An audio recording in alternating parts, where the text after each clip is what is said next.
విషయాలు bro hi bro చెప్పండి. ఏం పేరు బ్రో? రాజు. చిట్టి పిక్కల గురించి చాలా మంది ట్రోల్ చేస్తున్నారు, మీ అభిప్రాయం బ్రో? అలేఖ్య చిట్టి పికిల్స్ గురించి కదా. అవును.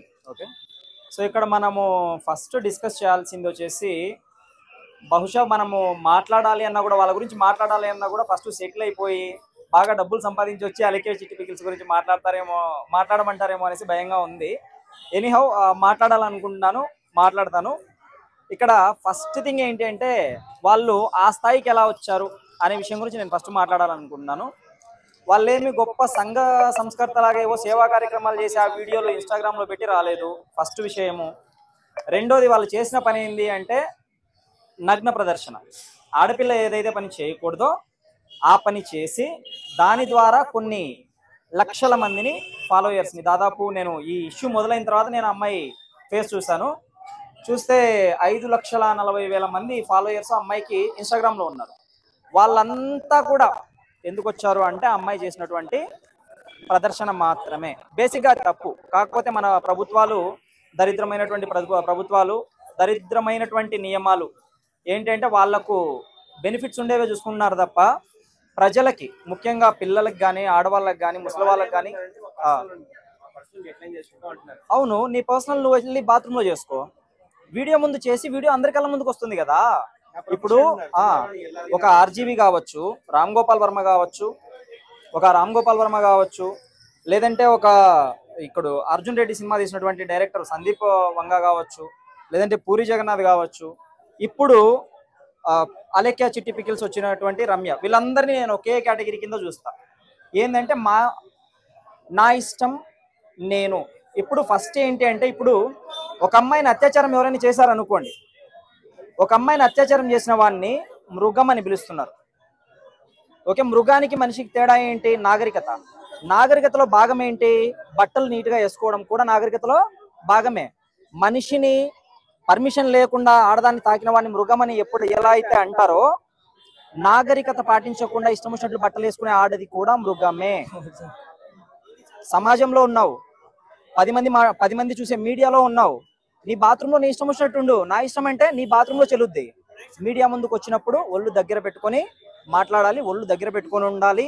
మీరు వేసుకునే బట్టల దగ్గర నుంచి మీరు మాట్లాడే మాటల వరకు ప్రతి ఒక్కటి కూడా జాగ్రత్తగా ఉండాలి. ఓకే, మీరు సినిమాల్లోకి వెళ్తారు, మీరు ప్రొఫెషన్ అనుకుందాం. ఓకే, ఆ విషయాలన్నింటిని కూడా పక్కన పెట్టేస్తే, ఓకే వాళ్ళు చేసే ఎక్స్పోజింగ్ కూడా కరెక్ట్ అని అనుకుందాం. ఓకే, అనుకుంటే 5,40,000 మంది ఫాలోయర్స్ వచ్చాక మీరు బెట్టింగ్ యాప్స్ ప్రమోట్ చేశారు. ఈరోజు మీకు ఇంతమంది క్రిటిసైజ్ చేస్తూ ఉంటే, విమర్శిస్తూ ఉంటే తట్టుకోలేక మీ నాన్న చనిపోయాడు అనే విషయాన్ని తీసుకొచ్చారు. మరి మీరు చేసిన బెట్టింగ్ వల్ల కొన్ని వేల మంది లక్షల రూపాయలు, కోట్ల రూపాయలు కోల్పోయి ఉంటారు. అందులో 2-3 చనిపోయి ఉంటారు. మరి వాళ్ళ కుటుంబంలో ప్రాణ నష్టం జరిగిందా లేదా? అంటే మీరు చేసిన తప్పు వల్లే కదా. మీరు ఎక్స్పోజింగ్ చేశారు, వీళ్ళు మిమ్మల్ని ఫాలో చేశారు. సరే, ఎక్స్పోజింగ్ కూడా తప్పు కాదు, మా ఇష్టం మా బాడీ అంటున్నారు. సరే, బెట్టింగ్ యాప్స్ ప్రమోట్ చేశారు, బెట్టింగ్ యాప్స్ ప్రమోట్ చేయడం వల్ల వాళ్ళ ప్రాణాలు పోయాయి, అది కూడా తప్పు కాదు అనుకుందాం. ఇప్పుడు మీ ఇంట్లో ఎవరో చనిపోతే సింపతిగా ఎందుకు క్వశ్చన్ అలేఖ్య చిట్టి పిక్కల గురించి అడుగుతున్నావు. అయితే ఇదే బెట్టింగ్ యాప్ పెద్ద తోపులు చేసినారు, సినిమా యాక్టర్స్ చేసినారు, ప్రతి ఒక్కరు ఆర్టిస్టులు. తప్పే, ఎవ్వరు చేసినా కూడా తప్పే. పెద్దవాడు చేస్తే ఒప్పు అయిపోదు, చిన్నవాడు చేస్తే తప్పైపోదు, ఎవ్వడు చేసినా తప్పే. నేను చెప్తున్నది ఇక్కడ ఎవరో పెద్దవాళ్ళు చేశారని కాదు, ఇక్కడ అలేఖ్య చిట్టి పికిల్స్ అడిగారు కాబట్టి వాళ్ళు చేసిన తప్పుని చెప్తున్నాను. ఓకే, నేను ఒకసారి నరికాను, మనిషి చనిపోయాడు అంటే ఒప్పుకుంటారా? ఇప్పుడు నేను మిమ్మల్ని ఒకసారి నరుకుతాను, చచ్చిపోతాడు. నేను వచ్చి ఒకసారి నరికాను అంటే జడ్జి శిక్ష వేయకుండా ఉంటాడా? వేస్తాడు కదా బ్రో. తప్పు చేయని తప్పుల్ని సమర్థించుకోవడం తప్పు, అలాంటి వాళ్ళని మనం సమర్థించడం కూడా తప్పే.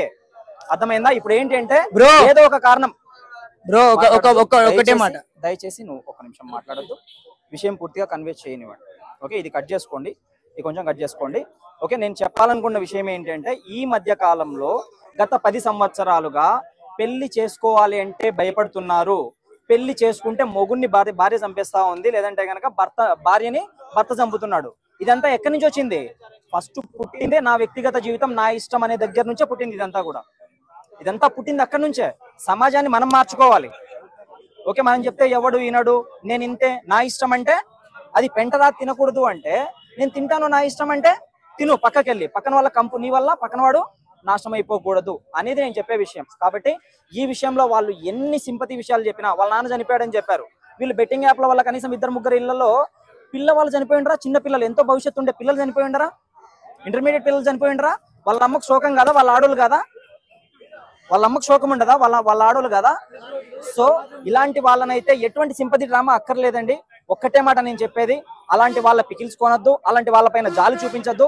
మా ఊరికి వస్తే నేను చూపిస్తాను, పొద్దున్న నుంచి సాయంత్రం వరకు గొడ్డు కష్టం చేసి 500 రూపాయలు ఇంటికి తెచ్చుకునే వాళ్ళు ఉన్నారు.